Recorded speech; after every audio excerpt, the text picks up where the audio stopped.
संतोषः। शास्त्रकार की एक पंक्ति मुझे व्यक्तिगत बहुत अच्छी लगती है, जिसको मैं अपने जीवन में धारण करने का बार बार प्रयत्न करता हूं। प्राप्तम प्राप्तम उपासित। संतोष, जो आपको मिला है उसमें आप संतुष्ट रहने का प्रयत्न करें। इसमें मनुष्य के पुरुषार्थ को अवरुद्ध करने की बात नहीं है। पुरुषार्थ करते हुए जो प्राप्त होता है उसे परमेश्वर की कृपा का प्रसाद मानकर ये मैंने और आपने स्वीकार करने का प्रयत्न किया तो आप निश्चित मानिए क्षम अपने आप ही जीवन में अवतरित होगा, प्रकट होगा और उसका आनंद आप निश्चित रूप से प्राप्त कर सकेंगे। क्षमो विचारः संतोषः चतुर्थ साधु संगमः। और अच्छे लोगों का साथ निरंतर करते रहिए। यहां साधु की बात है। कोई विशेष रंग का कपड़ा पहनने वाला ही व्यक्ति साधु होगा ऐसा भी नहीं। कोई विशेष वर्ण का व्यक्ति होगा, जाति का होगा, देश का होगा, किसी भाषा को जानने वाला होगा, ये भी नहीं। साधु का अर्थ सीधा सा है कि परोपकार वचन मन काया संत सहज स्वभाव कगराया। गोस्वामी जी महाराज साधु और संत का सहज स्वभाव बताते हैं कि परोहित लागे तजहि जे देही कि संतत संत प्रशंसहि तेहि। जो परोपकार करता है और दूसरे के साधनोति पर कार्यम स साधु, जो दूसरे के बिगड़ते हुए कार्य को अपनी क्षमता शक्ति के अनुसार उसका सहायक बनकर उसके शुद्ध कार्य को परिपूर्ण करने में सहयोगी बनता हो, ऐसा वो जो भी व्यक्ति हो, किसी भी जाति और देश का हो, उसे साधु कहते हैं। तो साधु संगमा ऐसे सज्जन और परोपकारी व्यक्ति को स्वाभाविक रूप से उसके भीतर स्वार्थ की कमी होगी, और जिसके भीतर स्वार्थ की कमी होती है कुछ तो रहेगा ही ना। जैसा मैंने अभी बताया, रिक्त जब हुआ अर्जुन तो उसके बाद श्री कृष्ण बार बार उसकी तरफ देख रहे हैं और उसके लिए बड़ी महिमा बढ़ गई, इसलिए कि भगवान श्री कृष्ण ने अपने भक्त की ओर देखा। हम सारी जिंदगी भगवान की ओर देखते हैं, मूर्तियां खड़ी हैं, दर्शन कर रहे हैं, अपने मन से हमको लगता है कि भगवान मुस्कुरा रहे हैं, बड़ी अच्छी बात है, लेकिन वास्तव में मुस्कुरा रहे हैं ये कहना कठिन। क्यों? क्योंकि हम उतने रिक्त नहीं हो पाए। जिस दिन वो रिक्तता आ जाएगी मेरे भाई बहन, भगवान तो आपको छुएंगे नहीं, आपके साथ बैठेंगे, आपसे बात करेंगे, अपनी पावन आंख में बिठाकर आपके योगक्षेम को स्वयं अपने आप पूछेंगे। जो खाली होता है बहुत बड़ा होता है। तही दस्तों का दर्जा अहले दौलत से ज्यादा है, सुराही सिर झुका देती है जबकि जाम आता है। आपने देखा कि वो प्याला कितना छोटा, मिट्टी का कुल्हड़, बड़ी मस्ती में रहता है। हमारे आश्रमों में पहले कुल्हड़ में पानी पिला के भंडारे होते थे।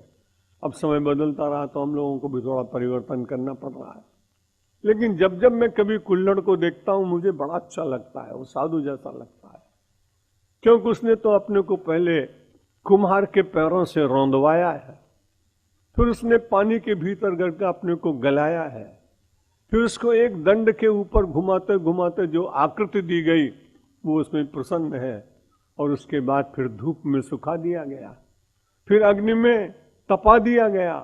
इतनी सारी साधना करने के बाद आया वो कुल्हड़, लाभ बड़ा हुआ। सुराही से कहा तुम भरी रहो, मैं तो रिक्त होऊंगा, और मैं रिक्त होऊंगा तब तुम्हें बताऊंगा कि तुम बड़ी हो कि मैं बड़ा। और ऐसा ही हुआ। जब प्यास लगी तो कुल्हड़ नहीं झुका, चाहे सुराही आपकी सोने की रही हो, चाहे डायमंड डेक्ड रही हो, चाहे आपने उसके ऊपर हीरे जड़े हों, लेकिन सामने रखा हुआ वो कुल्हड़, वो छोटा सा माटी का पात्र, वो कहता है तुम भरे हो ना। तही दस्तों का दर्जा, जिनके हाथ खाली हैं, जिनका मन खाली है, जिनकी बुद्धि पूर्वाग्रह से रहित है, उन लोगों का दर्जा तो बहुत बड़ा है। तही दस्तों का दर्जा अहले दौलत से ज्यादा है।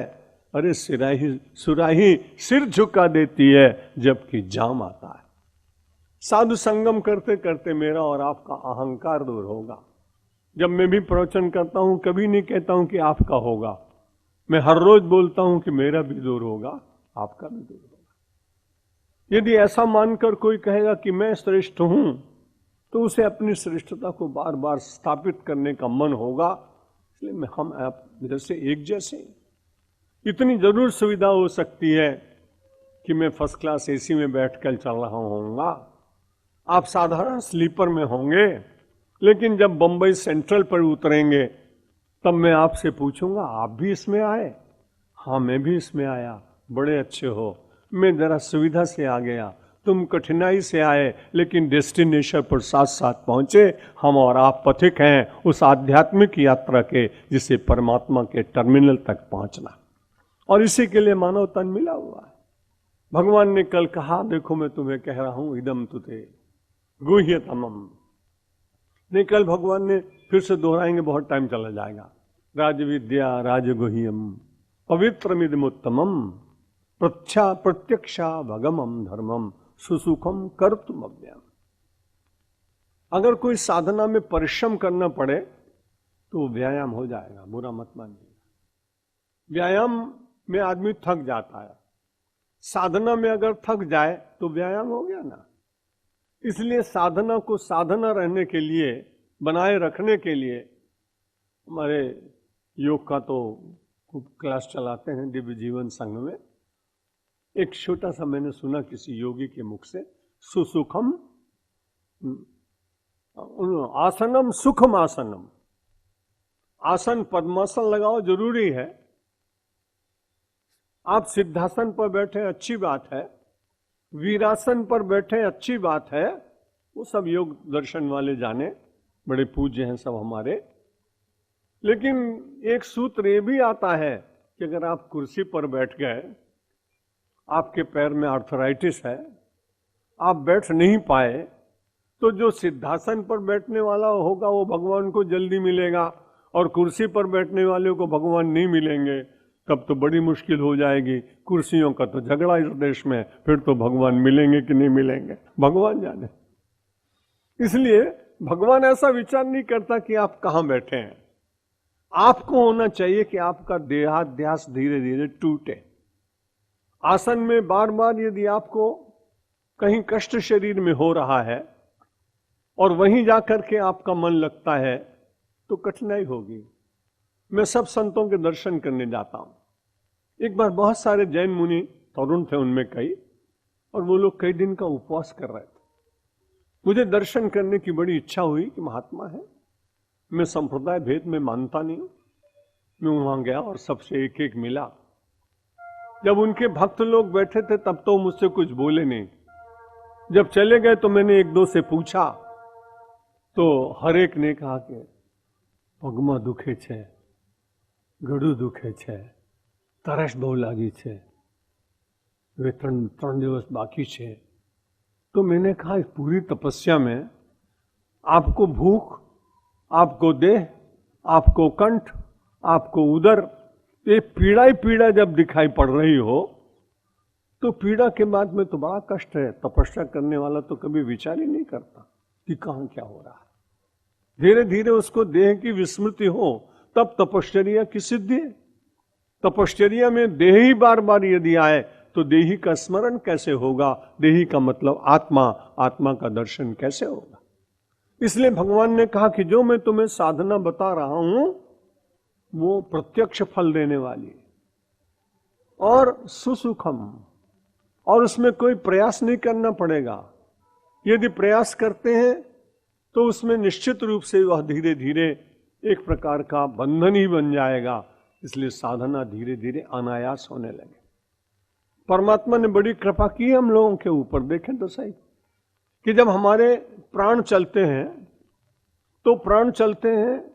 तो उनके द्वारा जब कभी रोग होता है तो पीड़ा होती, लेकिन जो श्वास चल रहे हैं उन श्वासों को सहज रूप से जो चलते हैं उनमें कहीं कोई प्रयत्न करना पड़ता है। प्रत्येक व्यक्ति की श्वास सहज आ रही है। यदि उसमें कोई रोग है तो श्वास की कठिनाई अनुभव होती है, यदि रोग नहीं है तो श्वास अपने आप सहज चलता है। जैसे परमात्मा के दिए हुए श्वास अनायासी बिना प्रयास के सुखपूर्वक आ रहे हैं, वैसे ही मेरी और आपकी साधना सुखपूर्वक चलने लगे ऐसा भगवान संदेश गीता के 9वें अध्याय में दे रहे हैं। अश्रद्धाना पुरुषा धर्मस्यास्य परंतप अप्राप्य माम निवर्तन्ते मृत्यु संसार वर्तमने।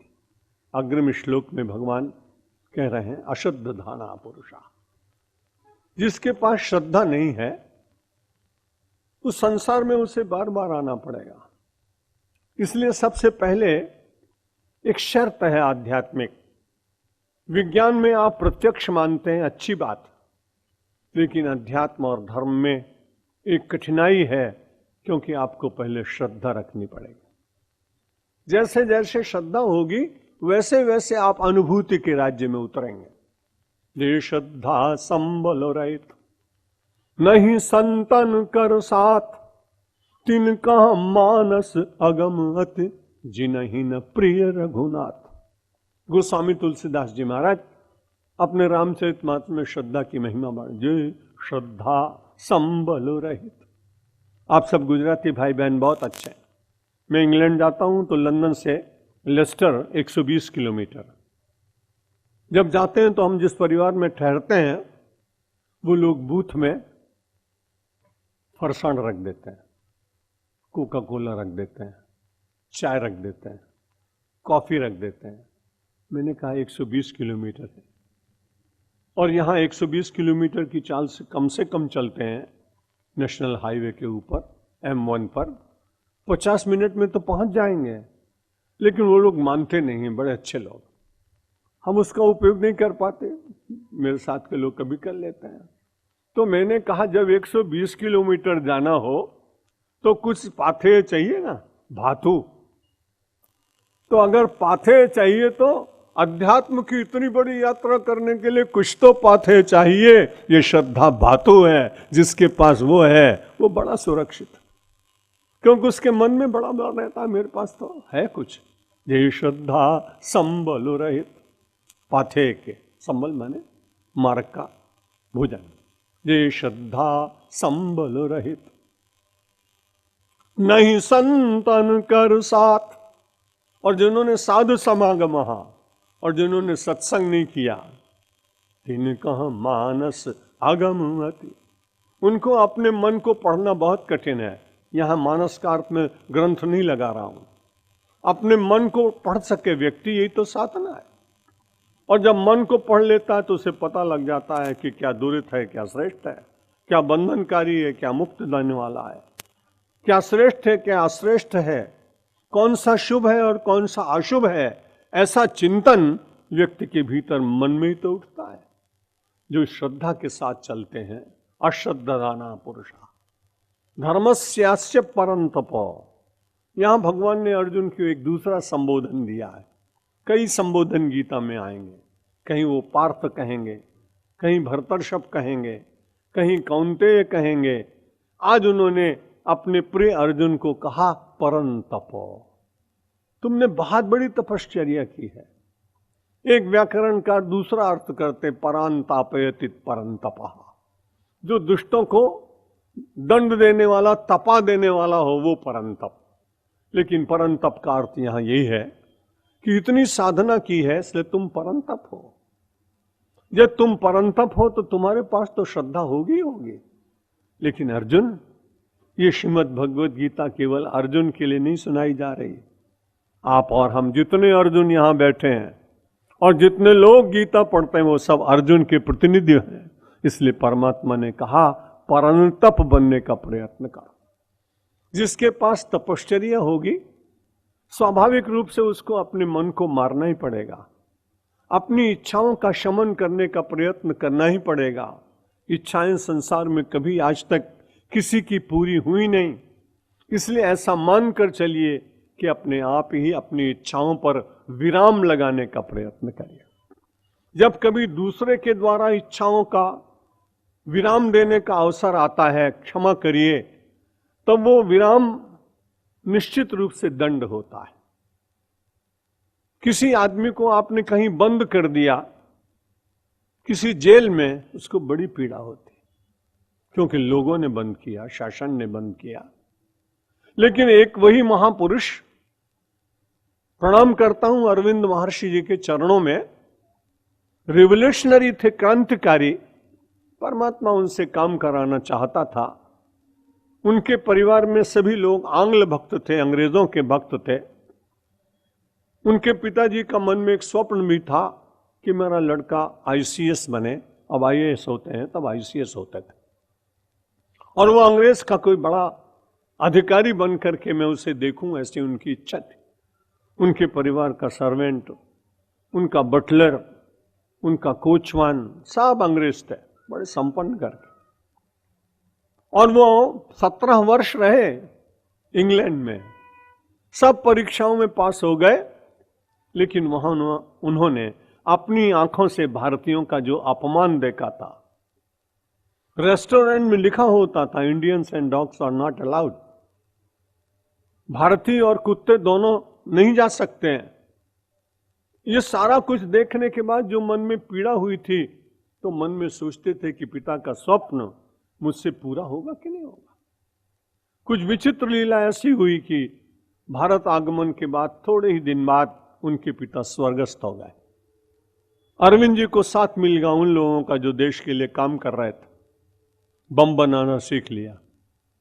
अलीपुर नाम के एक छोटे से कस्बे में बैठकर और एक घर के भीतर बना रहे थे। इसलिए अलीपुर केस स्वतंत्रता संग्राम के इतिहास में बड़ा प्रसिद्ध। और वो पकड़े गए।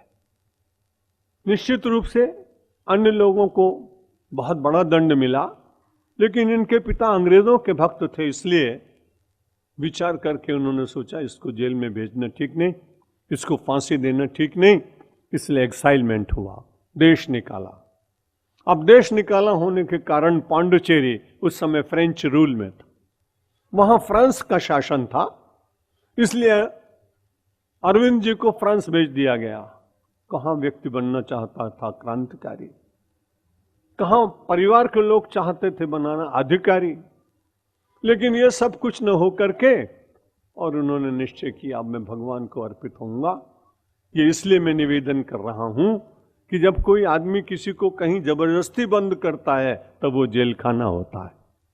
और जब कोई व्यक्ति अपने आप अपने कुटीर में, अपनी गुफा में, अपने कमरे में 2, 4, 10 दिन या महीने 2 महीने के लिए बंद हो जाता है, तब वो जेल नहीं, वो साधनालय हो जाता है, वो साधना का कक्ष बन जाता है।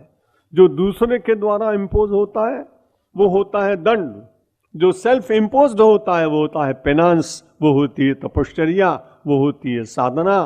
इसलिए अर्जुन को भगवान ने कहा परम तपो। तूने इतने बड़े अच्छे परिवार में जन्म लेने के बाद भी समय समय पर तपश्चर्या के द्वारा और अपना परिचय भी दिया है। अद्भुत। अर्जुन परम तत्व है ना, इंद्र के यहां पहुंच गया है, उसे अस्त्र लेना है, वहां से देवास्त्र प्राप्त करना है। परीक्षा के बिना कौन संसार में कुछ देता है।